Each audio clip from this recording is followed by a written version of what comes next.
نحمده ونصلي على رسوله الکریم اما بعد۔ رسول اللہ صلی اللہ علیہ وآلہ وسلم کی ہجرت کے بعد کی زندگی، مدنی زندگی، اس کا بیان چل رہا ہے۔ اس میں پچھلی دفعہ جہاد سے متعلق احکام تھے، کیونکہ جتنے بھی رسول اللہ صلی اللہ علیہ وآلہ وسلم کے غزوات ہوئے وہ آپ صلی اللہ علیہ وآلہ وسلم کی مدنی زندگی میں ہوئے، اس لیے جہاد سے متعلق حکم کا بیان تھا۔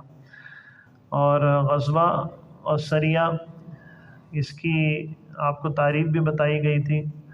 غزوہ اس کی جمع غزوات ہے، جس جنگ میں رسول اللہ صلی اللہ علیہ وآلہ وسلم بنفس نفیس شرکت آپ نے فرمائی، اس کو غزوہ کہتے ہیں۔ اور جس جنگ میں رسول اللہ صلی اللہ علیہ وآلہ وسلم نے خود شرکت نہیں کی، کسی صحابی رضی اللہ عنہ کو امیر بنا کے بھیجا لشکر کا، اس کو سریہ کہتے ہیں، اس کی جمع سرایا ہے۔ تو یہ رسول اللہ صلی اللہ علیہ وآلہ وسلم کے ہجرت کا جو دوسرا سال ہے، 2 سن ہجری سے متعلق سرایا و غزوات کا یہاں پہ بیان ہے۔ اس میں پہلے غزوہ ابواء، یا اس کو غزوہ ودان بھی کہتے ہیں، یہ سفر کے مہینے میں سن 2 ہجری میں ایک تجارتی قافلہ مدینہ منورہ کے قریب سے گزر رہا تھا۔ رسول اللہ صلی اللہ علیہ وآلہ وسلم کو اس کی خبر ملی، تو آپ صلی اللہ علیہ وآلہ وسلم کچھ صحابہ رضی اللہ عنہ کے ساتھ اس کے تعاقب میں گئے، لیکن جب اس مقام تک پہنچے تو یہ پتہ چلا کہ وہ قافلہ نکل چکا تھا۔ تو آپ صلی اللہ علیہ وآلہ وسلم وہاں اس مقام کے جو قبائل تھے، لوگ تھے، ان سے معاہدہ کر کے واپس مدینہ منورہ آ گئے۔ اس کے بعد ربیع الاول سن 2 ہجری میں غزوہ بوات، یہ بھی رسول اللہ صلی اللہ علیہ وآلہ وسلم کو ایک قافلے کے گزرنے کی خبر ملی۔ آپ صلی اللہ علیہ وآلہ وسلم اس کے پیچھے گئے، لیکن وہاں مقام پر، اس بوات مقام پر پہنچ کر معلوم ہوا کہ وہ قافلہ بھی وہاں سے نکل چکا ہے، جا چکا ہے۔ وہاں بھی رسول اللہ صلی اللہ علیہ وآلہ وسلم نے مقامی لوگوں سے کچھ معاہدہ کیا اور واپس مدینہ منورہ تشریف لے آئے۔ پھر یہ غزوہ صفوان، اسے بدر اولیٰ بھی کہتے ہیں، ربیع الاول سن 2 ہجری میں رسول اللہ صلی اللہ علیہ وآلہ وسلم اسی طرح کے ایک قافلے کے تعاقب میں نکلے اور بدر کے مقام تک پہنچے، لیکن وہاں پہنچ کر پتہ چلا کہ وہ قافلہ جس کے پیچھے آپ صلی اللہ علیہ وآلہ وسلم گئے تھے وہ آگے جا چکا ہے۔ آپ صلی اللہ علیہ وآلہ وسلم مقام بدر سے واپس مدینہ منورہ آ گئے۔ پھر یہ غزوہ عشیرہ، یہ جمادی الاولیٰ سن 2 ہجری میں رسول اللہ صلی اللہ علیہ وآلہ وسلم، جہاں بھی آپ صلی اللہ علیہ وآلہ وسلم ان مقامات تک گئے تو وہاں کے قبیلے والوں سے کوئی نہ کوئی معاہدہ کیا، اور اس کا فائدہ یہ ہوا کہ جو مکہ کے لشکر شام سے مکہ مکرمہ جاتے تھے تجارتی قافلے، تو ان کا وہاں سے پھر گزرنا مشکل ہو گیا، انہوں نے اپنا راستہ ہی بدل دیا اور عراق کے راستے سے واپس شام سے، یعنی واپسی عراق کے راستے سے مکہ جانا شروع کر دیا۔ تو یہ جمادی الاولیٰ سن 2 ہجری میں بھی اسی طرح غزوہ عشیرہ ہوا۔ ینبو کے قریب یہ عشیرہ ایک علاقہ ہے، وہاں بھی رسول اللہ صلی اللہ علیہ وآلہ وسلم گئے، لیکن وہاں بھی کوئی جنگ نہیں ہوئی، اور وہاں کے لوگوں سے آپ صلی اللہ علیہ وآلہ وسلم نے معاہدہ کر لیا۔ سریہ عبداللہ ابن جحش رضی اللہ عنہ، رجب 2 ہجری میں، رجب اشہر حرم میں سے، حرمت والے مہینوں میں سے رجب کا مہینہ، رسول اللہ صلی اللہ علیہ وآلہ وسلم نے 8 صحابہ رضی اللہ عنہم کی ایک جماعت بنائی اور یہ فرمایا کہ میں اس لشکر کا، جماعت کا امیر اس کو بناؤں گا جو بھوک پر بہت زیادہ صبر کرنے والا ہو۔ تو 8 آدمی آپ صلی اللہ علیہ وآلہ وسلم نے مقرر فرمائے، اور عبداللہ بن جحش رضی اللہ عنہ کو ان پر آپ صلی اللہ علیہ وآلہ وسلم نے امیر بنایا، اور ان کو ایک خط دیا اور یہ فرمایا کہ آپ سفر کرتے رہو، 2 دن سفر کرنے کے بعد یہ خط کھول کر کے پڑھنا۔ تو چنانچہ ایسا ہی کیا، یہ 8 حضرات سفر پہ روانہ ہو گئے ایک رخ پہ، اور 2 دن کے بعد جب انہوں نے وہ خط کھولا تو اس میں یہ لکھا ہوا تھا کہ جو ہے مقام پہ آپ کو جانا ہے اور وہاں کافروں کے بارے میں خبر لے کر کے آنی ہے کہ وہاں کافروں کی کیا سرگرمیاں ہیں۔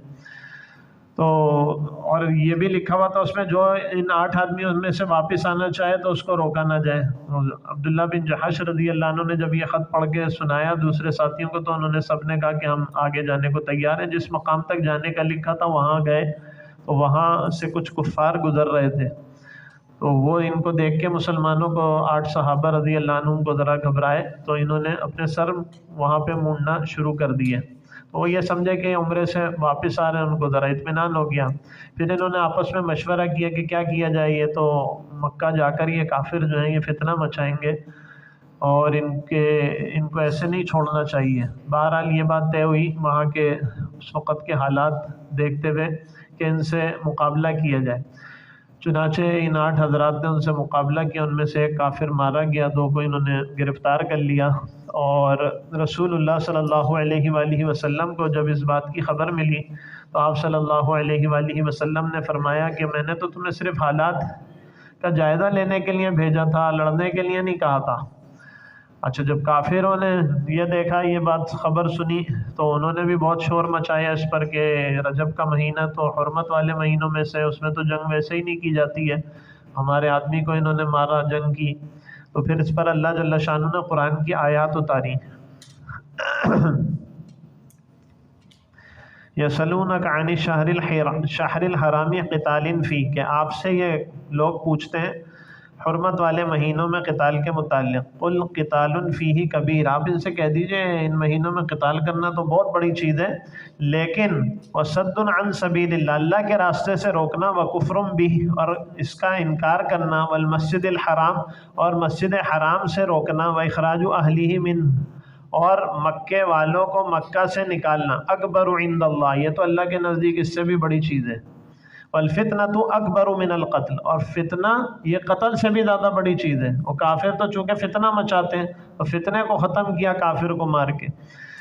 تو یہ اللہ جل شانہ نے ان کے جواب میں آیات اتاری۔ یہ آیات جب کفار نے سنی تو ان کا غصہ اور غضب اور زیادہ اس پہ بڑھ گیا۔ بہرحال یہ سریہ عبداللہ ابن جحش رضی اللہ عنہ رجب 2 ہجری میں ہوا۔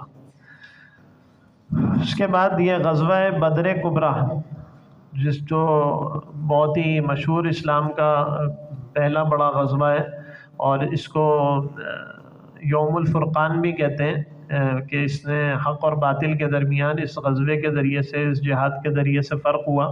یہ رمضان 2 ہجری میں، اس کو یوم الفرقان اسی لیے کہا جاتا ہے، حق اور باطل کے درمیان اس دن اللہ نے فرق کر کے دکھا دیا کہ مسلمان تو بہت تھوڑے سے تھے، 313 مسلمان تھے صحابہ رضی اللہ عنہ، اور کفار 1000 تھے، ان کے پاس سامان بھی بہت زیادہ، سواریاں بھی بہت زیادہ، یہ تو لڑنے کے ارادے سے گئے بھی نہیں تھے۔ یہ تو ابو سفیان کا تجارتی قافلہ شام سے واپس لوٹ رہا تھا، اس کی خبر ملی تھی، تو اس کے تعاقب میں رسول اللہ صلی اللہ علیہ وآلہ وسلم صحابہ کے ساتھ نکلے تھے۔ اور یہ مارکے سے پہلے کی کچھ باتیں سن لیجئے۔ سبب کیا تھا کہ شام سے قافلہ لوٹ رہا تھا ابو سفیان کے ساتھ کفار کا مکہ کے، اور اس میں مکہ کے ہر گھر سے سرمایہ شامل تھا، اس تجارتی قافلے میں جو سامان تھا اس میں۔ تو رسول اللہ صلی اللہ علیہ وآلہ وسلم کو جب اس کی خبر ملی تو آپ صلی اللہ علیہ وآلہ وسلم صحابہ رضی اللہ عنہم کے ساتھ مدینہ منورہ سے روانہ ہوئے بدر کی طرف۔ 313 افراد رسول اللہ صلی اللہ علیہ وآلہ وسلم کے ساتھ تھے۔ اچھا، جب ابو سفیان کو اس بات کی خبر ملی تو اس نے جو ہے، اس کو پتہ چلا کہ ایسے مسلمان نکلے ہیں، تو وہ بدر کے مقام پہ ایک جگہ پہنچ کے اس نے، آپ صلی اللہ علیہ وآلہ وسلم نے پہلے 2 جاسوس بھیجے ان کے تعاقب میں، تو وہ وہاں سے حالات کا جائزہ لے کر آئے، معلومات کر کے آئے۔ تو ابو سفیان جب وہاں پہنچا تو اس نے اونٹ کی مینگنیاں وہاں دیکھیں، تو ایک مینگنی اس نے توڑی تو اس میں کھجور کی گٹھلی تھی، تو اسے اندازہ ہو گیا کہ یہ مدینہ منورہ سے کچھ لوگ یہاں آئے تھے۔ تو ابو سفیان نے فوراً کسی کے ذریعے سے مکہ مکرمہ خبر بھیجی کہ مسلمان ہمیں گھیرنے کے لیے ہمارے تعاقب میں آ رہے ہیں۔ تو وہاں سے ابو جہل 1000 آدمیوں کا لشکر لے کر کے چلا، اور گانے والی عورتوں کو بھی ساتھ لے کے چلا، تاکہ وہ گانا گا کے مسلمانوں کے خلاف جنگ پر کافروں کو ابھاریں، اور خوب باجے گانے کے سامان لے کر اور ساز و سامان لے کر یہ وہاں سے چلے۔ تو رسول اللہ صلی اللہ علیہ وآلہ وسلم بدر کے مقام پر پہنچے تو ابو سفیان کا قافلہ تو اس وقت وہاں سے نکل چکا تھا۔ اچھا، ابو جہل جو مکہ سے لشکر 1000 کا لے کے آ رہا تھا، اس کو بھی یہ خبر پتہ چلی کہ بھائی، اب ابو سفیان نے خبر بھجوائی کہ بھائی ہم امن کے ساتھ وہاں سے ان کے علاقے سے نکل چکے ہیں، اب وہاں جانے کی ضرورت نہیں ہے، لیکن ابو جہل کو گھمنڈ تھا کہ مسلمانوں کو ہم مقابلہ کریں گے، ان کو صف ہستی سے ہی مٹا دیں گے، تو وہ اپنے اس گھمنڈ میں اس نے واپسی نہیں کی، بلکہ وہ بھی بدر کے مقام کی طرف چلا۔ تو وہاں جب رسول اللہ صلی اللہ علیہ وآلہ وسلم بدر میں پہنچے تو ایک جگہ پہ رسول اللہ صلی اللہ علیہ وآلہ وسلم نے قیام کیا۔ تو حضرت آپ صلی اللہ علیہ وآلہ وسلم کو جب خبر مل گئی کہ یہ تو نکل کے جا چکے ہیں ابو سفیان اور وہ تجارتی قافلہ، کیا کیا جائے؟ دوسری طرف یہ ابو جہل لشکر لے کر کے آ رہا ہے مقابلے کے لیے۔ تو صحابہ نے میں سے حضرت مقداد رضی اللہ عنہ تھے، یہ مہاجرین میں سے تھے، انہوں نے کہا یا رسول اللہ ہم آپ پر ایمان لائے، آپ کی جو باتیں تھیں آپ اللہ کی طرف سے لائے ان پر ہم ایمان لائے، ہم مقابلہ کریں گے، آپ جو حکم کریں، اور آپ جہاں تک جانے کا ہمیں کہیں گے ہم جائیں گے۔ لیکن رسول اللہ صلی اللہ علیہ وآلہ وسلم نے اور صحابہ سے پھر مشورہ لیا۔ آپ صلی اللہ علیہ وآلہ وسلم انصار کی رائے جاننا چاہتے تھے، کیونکہ انصار سے جب مدینہ منورہ آپ صلی اللہ علیہ وآلہ وسلم ہجرت کر کے آئے تو جو معاہدہ اور جو عہد ہوا تھا اس میں یہ بات شامل نہیں تھی کہ مدینے سے باہر بھی نکل کر اگر کافروں کا مقابلہ کرنا ہوگا تو انصار ساتھ دیں گے۔ تو آپ صلی اللہ علیہ وآلہ وسلم انصار کی رائے جاننا چاہتے تھے۔ تو حضرت سعد بن معاذ رضی اللہ عنہ کھڑے ہوئے، انہوں نے کہا کہ اللہ کے رسول ہم آپ پر ایمان لائیں اور آپ کی باتوں پر ہم ایمان لائیں، آپ اگر ہمیں دریا میں چھلانگ لگانے کے لیے کہیں گے تو ہم آپ کے کہنے پہ یہ بھی کر لیں گے، اور ہم میں سے کوئی بھی واپس نہیں جائے گا، آپ کے ساتھ سب مقابلہ کریں گے۔ اس پر رسول اللہ صلی اللہ علیہ وآلہ وسلم بہت خوش ہوئے، اور پھر رسول اللہ صلی اللہ علیہ وآلہ وسلم نے فرمایا کہ سیرو علی برکت اللہ، اللہ کی برکت کے ساتھ چلو، اور یہ پھر بدر کے مقام پر مسلمان وہاں پہنچ چکے تھے۔ رسول اللہ صلی اللہ علیہ وآلہ وسلم ابو بکر رضی اللہ عنہ کو لے کر خود حالات کا جائزہ لینے کے لیے روانہ ہوئے۔ کافروں نے بدر کے میدان میں العدوۃ القصویٰ کے مقام پہ اپنی جگہ بنائی، اور مسلمانوں نے العدوۃ الدنیا جو مدینے کی جانب کی طرف تھی نا، اس طرف آپ صلی اللہ علیہ وآلہ وسلم نے جگہ بنائی۔ حضرت خباب بن منذر رضی اللہ عنہ نے آپ صلی اللہ علیہ وآلہ وسلم نے جہاں پڑاؤ ڈالا نا، تو رسول اللہ صلی اللہ علیہ وآلہ وسلم سے انہوں نے کہا یا رسول اللہ آپ کو بذریعہ وحی یہاں رکنے کا حکم ملا ہے؟ تو آپ صلی اللہ علیہ وسلم نے فرمایا نہیں۔ تو اس پر حضرت خباب بن منذر رضی اللہ عنہ نے مشورہ دیا کہ ہمیں کنویں کے قریب جو جگہ ہے نا وہاں جا کر قیام کرنا چاہیے۔ تو ان کے مشورے پر رسول اللہ صلی اللہ علیہ وآلہ وسلم صحابہ کے ساتھ کنویں کے قریب ایک مقام پہ چلے گئے۔ صحابہ رضی اللہ عنہم کو رسول اللہ صلی اللہ علیہ وآلہ وسلم نے نشاندہی فرمائی کہ یہاں فلاں کافر مرے گا، یہاں فلاں کافر مرے گا۔ ایک انچ کا بھی صحابہ کہتے ہیں جب معرکہ ہوا اور بدر کا مقابلہ ہوا تو ایک انچ بھی فرق نہیں تھا، جہاں رسول اللہ صلی اللہ علیہ وآلہ وسلم نے جس کافر کے مرنے کا بتایا تھا وہیں وہ کافر اگلے دن مرے ہوئے ان کی لاشیں پڑی ہوئی تھیں۔ تو آپ صلی اللہ علیہ وآلہ وسلم نے پہلے ہی پیشن گوئی فرما دی تھی کہ فلاں یہاں مارا جائے گا، اور حقیقت میں ایسے ہی ہوا۔ رسول اللہ صلی اللہ علیہ وآلہ وسلم کے لیے ایک چھپر ڈالا گیا آپ کے قیام کے لیے، اس کو عربی میں عریش کہتے ہیں۔ جس جگہ پہ وہ چھپر بنایا گیا تھا آج وہاں مسجد عریش ہے، وہ مسجد عریش دکھائیے۔ یہ مسجد عریش ہے جہاں رسول اللہ صلی اللہ علیہ وآلہ وسلم نے قیام کیا تھا، صحابہ نے آپ کے لیے ایک چھپر نما جگہ بنائی تھی، تو وہاں آج یہ مسجد ہے۔ اس سے پیچھے وہ نقشہ دکھائیں، یہ ہاں نہیں وہی والا، یہ والا، یہ جو شام سے قافلہ ان کا لوٹ رہا تھا ابو سفیان کا تجارتی سامان لے کے، وہ یہ لال جو نشان بنا ہوا ہے نا، یہ اس کا روٹ بنا ہوا ہے، یعنی اس راستے سے وہ آ رہے تھے۔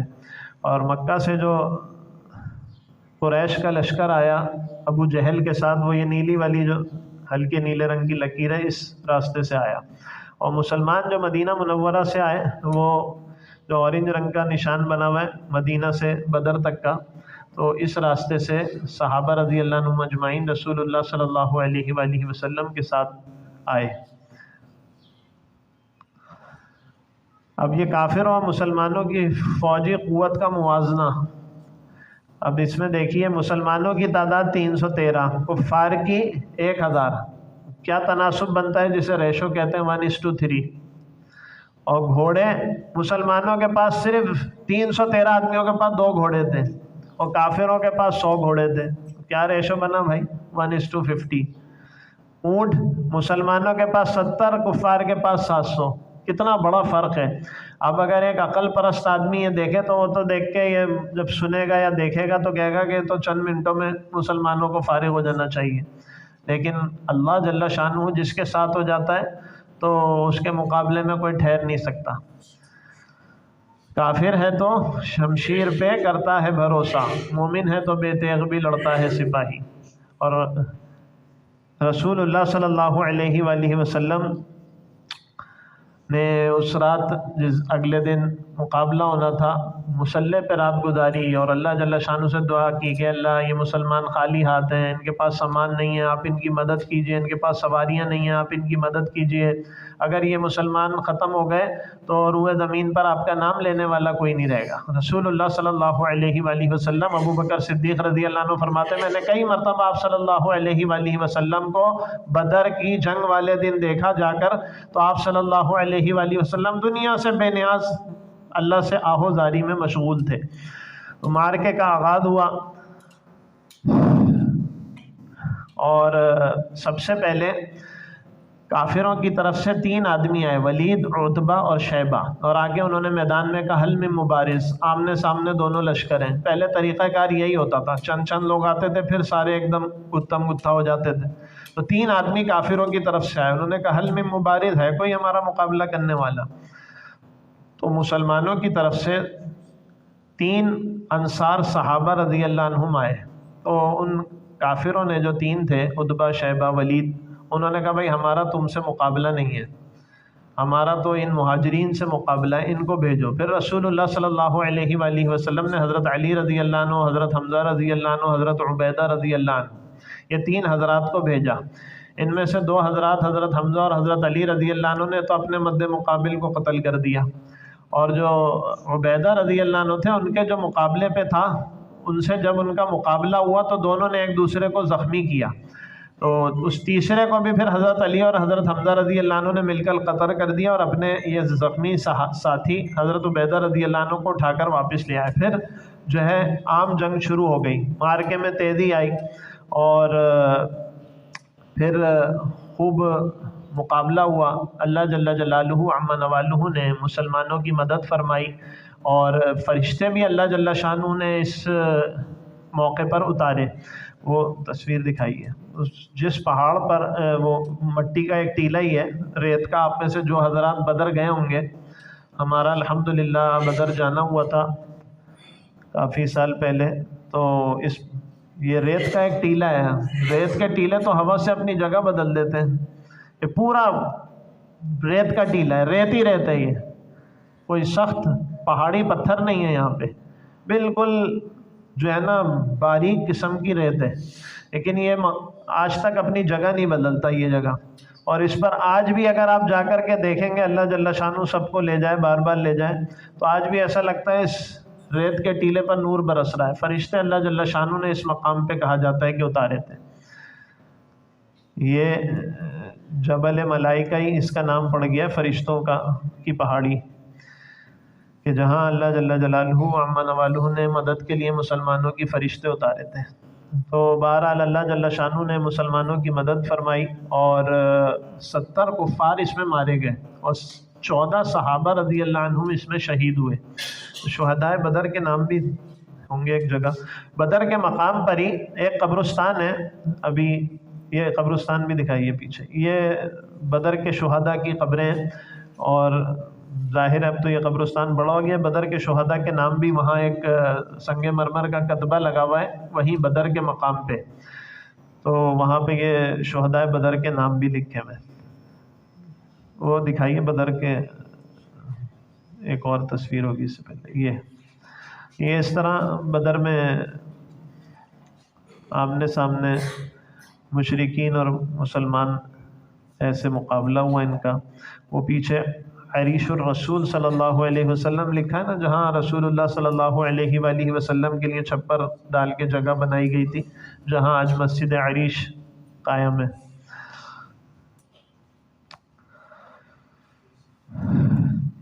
اچھا، جب جنگ کا اختتام ہوا تو رسول اللہ صلی اللہ علیہ وآلہ وسلم کا کفار کی لاشوں سے خطاب ہوا۔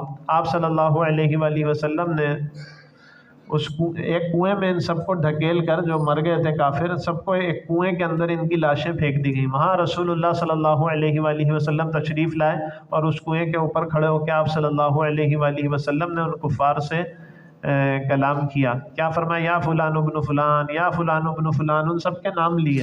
اس میں ابو جہل بھی تھا، عتبہ، شیبہ، یہ سب مارے گئے تھے۔ ایسرکم انکم اطعتم اللہ ورسولہ فإنا قد وجدنا ما وعدنا ربنا حقا هل وجدتم ما وعد ربكم حقا۔ کیا فرمایا کہ کیا تمہیں یہ بات پسند نہیں تھی کہ تم اللہ اور اس کے رسول کی اطاعت کرتے ہیں؟ ہم نے تو اپنے رب سے جو ہمارے رب نے ہم سے جو وعدہ کیا تھا، ہم نے تو اس کو سچا پا لیا کہ ہمارے رب نے ہماری مدد کر دی ایمان والوں کی۔ هل وجدتم ما وعد ربكم حقا، تمہارے رب نے جو تم سے وعدہ کیا تھا تم نے بھی اسے سچا پایا کہ نہیں؟ ان سے رب کا کیا وعدہ تھا؟ کفر کرو گے تو دنیا میں بھی عزت اور عذاب، آخرت میں بھی بے عزتی اور عذاب، آخرت میں بھی بے عزتی اور عذاب۔ هل وجدتم ما وعد ربكم حقا، تم نے بھی جو اب تمہارے رب نے تم سے وعدہ کیا تھا اس کو سچا پایا کہ نہیں پایا؟ یہ آپ صلی اللہ علیہ وآلہ وسلم نے وہاں کھڑے ہو کے جب یہ خطاب فرمایا تو کسی صحابی رضی اللہ عنہ نے عرض کیا، یا رسول اللہ، ان کے اندر تو روح نہیں ہے، آپ ان سے بات کرتے ہیں۔ آپ صلی اللہ علیہ وآلہ وسلم نے فرمایا کہ تم سے زیادہ سنتے ہیں لیکن جواب نہیں دے سکتے۔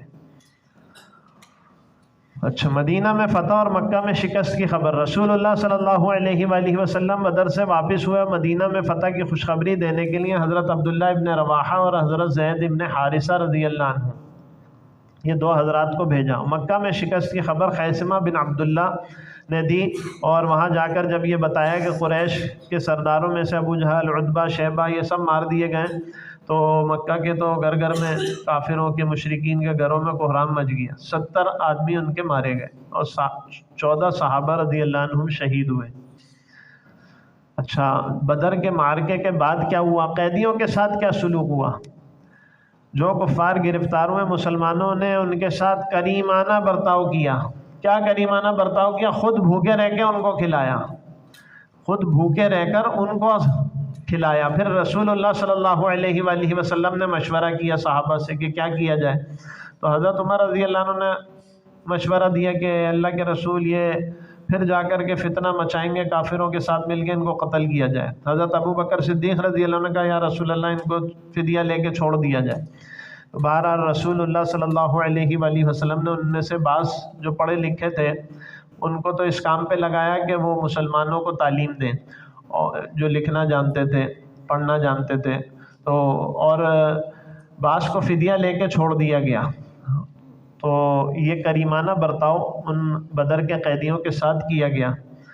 اس میں رسول اللہ صلی اللہ علیہ وآلہ وسلم کے ایک داماد تھے، وہ بھی قیدی بن کر آئے، حضرت زینب رضی اللہ عنہ کے شوہر تھے۔ حضرت زینب رضی اللہ عنہ نے ان کے فدیے کے طور پہ انہیں چھڑانے کے لیے مکہ مکرمہ سے اپنا وہ ہار بھیجا جو انہیں ان کی والدہ حضرت اماں خدیجہ رضی اللہ عنہ نے دیا تھا۔ جب وہ ہار رسول اللہ صلی اللہ علیہ وآلہ وسلم نے دیکھا تو آپ صلی اللہ علیہ وآلہ وسلم اس ہار کو پہچان گئے، اور آپ صلی اللہ علیہ وآلہ وسلم کی آنکھوں میں آنسو آ گئے، اور آپ نے صحابہ سے فرمایا کہ اگر تم اجازت دو تو بغیر اس ہار کے فدیہ لیے ہوئے ان کو چھوڑ دیا جائے۔ تو صحابہ رضی اللہ عنہ نے کہا، یا رسول اللہ، بالکل آپ جیسا چاہیں ویسا کریں۔ آپ صلی اللہ علیہ وآلہ وسلم نے وہ ہار بھی ان کے حوالے کر دیا اور ان کو آزاد کر دیا۔ وہ وہاں سے مکہ مکرمہ گئے اور پھر مسلمان ہو کر دوبارہ مدینہ منورہ آ گئے۔ زینب رضی اللہ عنہ کے شوہر تھے ابو العاص بن ربیع، غالباً ان کا نام تھا۔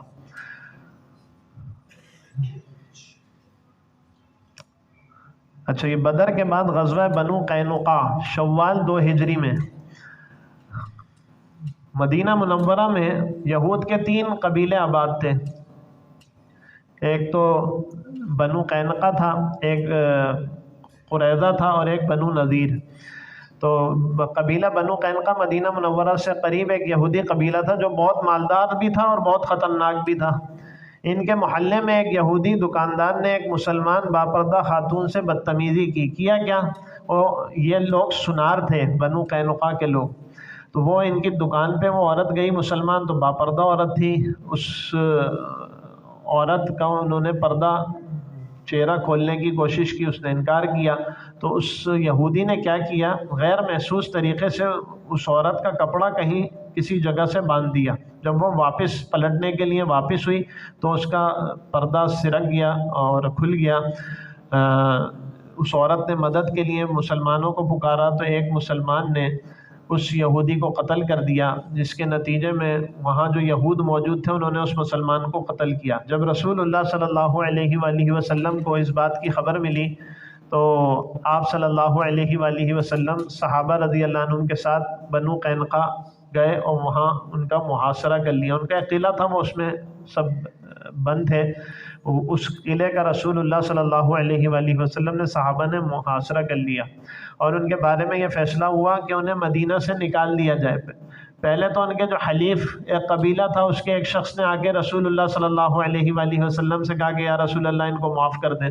حضرت عبادہ بن الصامت رضی اللہ عنہ سے بھی اس قبیلے کے اچھے تعلقات تھے، ان سے رسول اللہ صلی اللہ علیہ وآلہ وسلم نے پوچھا تو انہوں نے برات کا اظہار کیا، لیکن آپ صلی اللہ علیہ وآلہ وسلم نے ان سے مشورہ مانگا کہ بتاؤ ان کے ساتھ کیا کیا جائے، تو حضرت عبادہ بن الصامت رضی اللہ عنہ نے یہ فرمایا کہ ان کو جلا وطن کر دیا جائے، یہاں سے مدینہ منورہ سے نکال دیا جائے۔ چنانچہ یہودیوں کو وہاں سے نکالا گیا، وہ نکل کر شام کے علاقے ادرعات میں آباد ہوئے، اور پھر وہاں سے بھی آگے پھر ان کو جلا وطن کر دیا گیا۔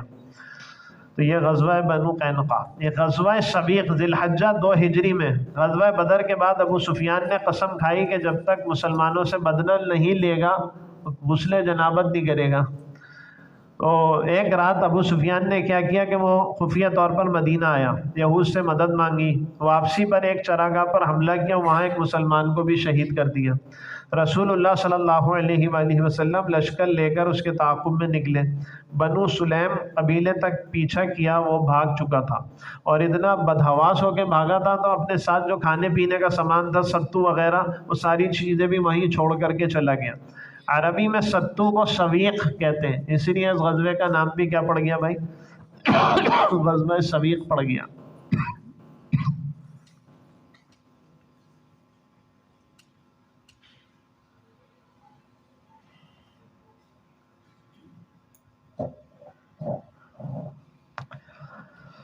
اچھا، اب یہ 2 ہجری سے متعلق غزوات اور سرایا اس کا تو بیان آ گیا۔ اب احکام و واقعات 2 ہجری سے متعلق چند ہیں، وہ بھی دیکھ لیجئے۔ سب سے پہلے تحویل قبلہ۔ شعبان 2 ہجری میں رسول اللہ صلی اللہ علیہ وآلہ وسلم مدینہ منورہ میں نماز پڑھا رہے تھے ایک جگہ،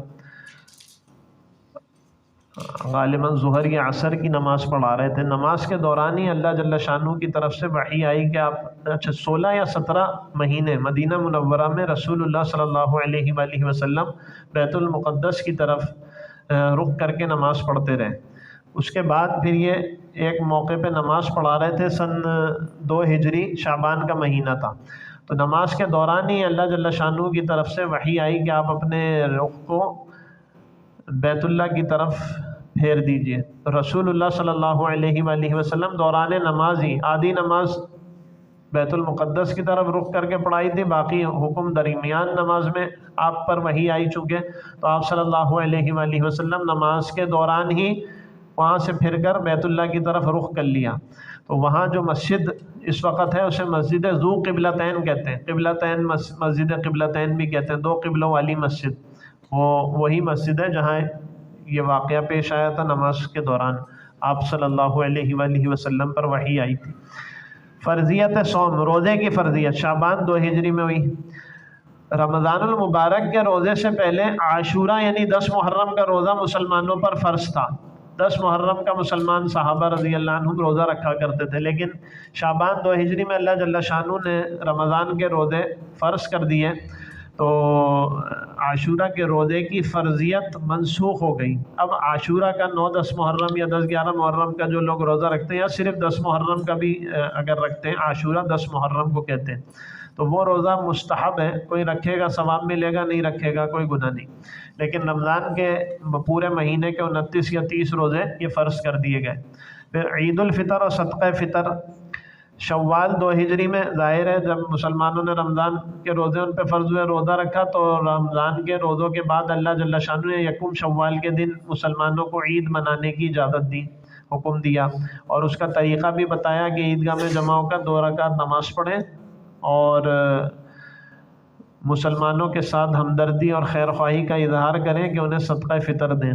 تو یہ عید الفطر اور صدقہ فطر شوال 2 ہجری میں مسلمانوں کو اس کا حکم دیا گیا۔ حضرت عائشہ رضی اللہ عنہ کی رخصتی، ہجرت سے 3 سال پہلے حضرت عائشہ رضی اللہ عنہ سے رسول اللہ صلی اللہ علیہ وآلہ وسلم کا نکاح ہو گیا تھا، اور ہجرت کے 18 مہینے کے بعد سن 2 ہجری میں حضرت ہمہ عائشہ رضی اللہ عنہ کی رخصتی ہوئی۔ یہ رسول اللہ صلی اللہ علیہ وآلہ وسلم کی سب سے چہیتی بیوی تھیں۔ آپ صلی اللہ علیہ وآلہ وسلم سے ایک مرتبہ ایک صحابی رضی اللہ عنہ، اچھا عربوں میں بیوی سے محبت کا اظہار یہ عیب سمجھا جاتا تھا، آج بھی بعض قوموں میں بیوی سے محبت کا اظہار اس کو عیب سمجھا جاتا ہے۔ تو رسول اللہ صلی اللہ علیہ وآلہ وسلم نے تو اخلاق میں سب سے اچھے اخلاق والا اس کو بتایا جو اپنے گھر والوں کے ساتھ سب سے اچھا اخلاق سے پیش آتا ہو۔ وہ فرمایا تم میں بہترین وہ ہیں جن کا اخلاق سب سے بہترین ہے، تم میں بہترین وہ ہیں جو اپنے گھر کی عورتوں کے ساتھ سب سے بہترین ہے، اور میں اپنی گھر کی عورتوں کے ساتھ فرمایا سب سے بہترین ہوں۔ تو ایک مجلس میں حضور صلی اللہ علیہ وآلہ وسلم سے ایک صحابی نے رضی اللہ عنہ نے پوچھا کہ اے اللہ کے رسول، آپ کو سب سے زیادہ کس سے محبت ہے؟ آپ نے فرمایا عائشہ۔ اب وہ پوچھنے والے بھی جب سب کے سامنے آپ صلی اللہ علیہ وآلہ وسلم سے انہوں نے پوچھا، ان کا تو یہ خیال تھا کہ صحابہ میں سے کسی مردوں کا نام لیں گے، آپ نے فوراً فرمایا عائشہ۔ تو انہوں نے فوراً دوسرا سوال کیا کہ نہیں، مردوں میں آپ کو سب سے زیادہ کس سے محبت ہے؟ تو آپ صلی اللہ علیہ وآلہ وسلم نے فرمایا ابوہا، عائشہ کے والد سے۔ تو کتنی آپ صلی اللہ علیہ وآلہ وسلم کو ام عائشہ رضی اللہ عنہ سے محبت تھی۔ تو یہ حضرت عائشہ رضی اللہ عنہ کی رخصتی شوال 2 ہجری میں ہجرت کے تقریباً 18 مہینے کے بعد ہوئی۔ اس کے بعد عید الاضحیٰ اور قربانی، شوال 2 ہجری میں ہی مسلمانوں کو عید الاضحیٰ منانے کا حکم دیا گیا، اور اس میں قربانی کا حکم دیا گیا، قربانی مسلمانوں پر واجب کی گئی۔ اور ایک واقعہ سن 2 ہجری میں یہ پیش آیا کہ حضرت فاطمۃ الزہرا رضی اللہ عنہ کا نکاح حضرت علی المرتضیٰ رضی اللہ عنہ سے ہوا ذوالحجہ 2 ہجری میں۔ حضرت فاطمۃ الزہرا رضی اللہ عنہ یہ رسول اللہ صلی اللہ علیہ وآلہ وسلم کی سب سے چہیتی بیٹی تھی، سب سے چھوٹی بھی تھیں۔ زینب، رقیہ، ام کلثوم، فاطمہ، 4 بیٹیاں رسول اللہ صلی اللہ علیہ وآلہ وسلم کی تھیں۔ زینب رضی اللہ عنہ کے شوہر کا تو ابھی قصہ آ گیا۔ حضرت فاطمہ رضی اللہ عنہ یہ سب سے چھوٹی تھی، زینب سب سے بڑی درمیان میں، ام کلثوم اور رقیہ۔ اور اس کو نام یاد رکھ لیں گے، زا را الف فا، زراف کا لفظ یاد کر لیں، زا را الف اور فا، زینب، رقیہ، ام کلثوم، فاطمہ۔ تو فاطمہ رضی اللہ عنہ سب سے چھوٹی بیٹی تھی آپ صلی اللہ علیہ وآلہ وسلم کی، اور سب سے چہیتی بیٹی تھی۔ آپ صلی اللہ علیہ وآلہ وسلم سفر پہ جاتے تھے، سب سے آخر میں فاطمہ سے ملتے ہوئے جاتے تھے، اور جب سفر سے واپس آتے تھے تو سب سے پہلے حضرت فاطمۃ الزہرا رضی اللہ عنہ سے ملتے تھے۔ اور ایک مرتبہ آپ صلی اللہ علیہ وآلہ وسلم نے انہیں ایک دعا تعلیم فرمائی کہ اے فاطمہ یہ دعا پڑھا کرو، اور اس دعا کو چھوڑنا نہیں۔ کیسی یہ دعا ہوگی سوچیے، جو آپ صلی اللہ علیہ وآلہ وسلم اپنی چہیتی بیٹی کو تعلیم کریں اور یہ کہیں کہ اس دعا کو کبھی چھوڑنا نہیں میری بیٹی۔ کیا دعا تعلیم فرمائی، ہم اکثر سنتے رہتے ہیں بھائی، اس کا اہتمام کرنا چاہیے۔ یا حی یا قیوم برحمتک استغیث اصلح لی شأنی کلہ ولا تکلنی الی نفسی طرفۃ عین۔ یا حی یا قیوم، اے زندہ، اے قائم رہنے والے، برحمتک استغیث، آپ کی رحمت کے واسطے سے میں آپ سے مدد مانگتا ہوں۔ اصلح لی شأنی کلہ، میرے سارے کاموں میں آپ میری اصلاح فرما دیجئے میرے معاملات میں. ولا تکلنی الی نفسی طرفۃ عین، اور مجھے پلک جھپکنے کا جو وقت ہوتا ہے نا، اتنے سی بھی دیر کے لیے میرے نفس کے حوالے نہ کیجیے. کیسی عجیب دعا ہے. یا حی یا قیوم برحمتک استغیث اصلح لی شأنی کلہ ولا تکلنی الی نفسی طرفۃ عین. حضرت فاطمہ الزہرا رضی اللہ عنہ کے لیے ابو بکر صدیق رضی اللہ عنہ نے بھی نکاح کا پیغام دیا، حضرت عمر رضی اللہ عنہ نے بھی دیا. آپ صلی اللہ علیہ وآلہ وسلم نے سکوت فرمایا. پھر حضرت علی رضی اللہ عنہ نے حضرت فاطمہ الزہرا رضی اللہ عنہ کے سے نکاح کا پیغام دیا، تو آپ صلی اللہ علیہ وآلہ وسلم نے اس کو قبول فرما لیا. اور رسول اللہ صلی اللہ علیہ وآلہ وسلم نے فرمایا مجھے عورتوں میں کوئی رغبت نہیں ہے. میں نے جو شادی بھی کی خود یا کسی اپنی بیٹی کی شادی کرائی تو وہ اس وحی کے ذریعے سے تھی جو جبرائیل علیہ السلام میرے پاس لے کر کے آئے تھے. تو حضرت علی رضی اللہ عنہ سے رسول اللہ صلی اللہ علیہ وآلہ وسلم نے حضرت فاطمہ الزہرا رضی اللہ عنہ کا نکاح کیا ذوالحجہ 2 ہجری میں. اس وقت سیرت کی کتابوں سے یہ پتہ چلتا ہے فاطمہ الزہرا رضی اللہ عنہ کی عمر غالباً 16 سال تھی اور حضرت علی رضی اللہ عنہ کی عمر 21 سال تھی. تو یہ کچھ واقعات تھے سن 2 ہجری سے متعلق. اللہ جل شانہ ہم سب کو رسول اللہ صلی اللہ علیہ وآلہ وسلم کی سیرت پر عمل کی توفیق نصیب فرمائے. وآخر دعوانا الحمد للہ رب العالمین وصلی اللہ تعالی علی خیر خلقہ محمد وعلی آلہ وصحبہ وامتہ اجمعین آمین برحمتک یا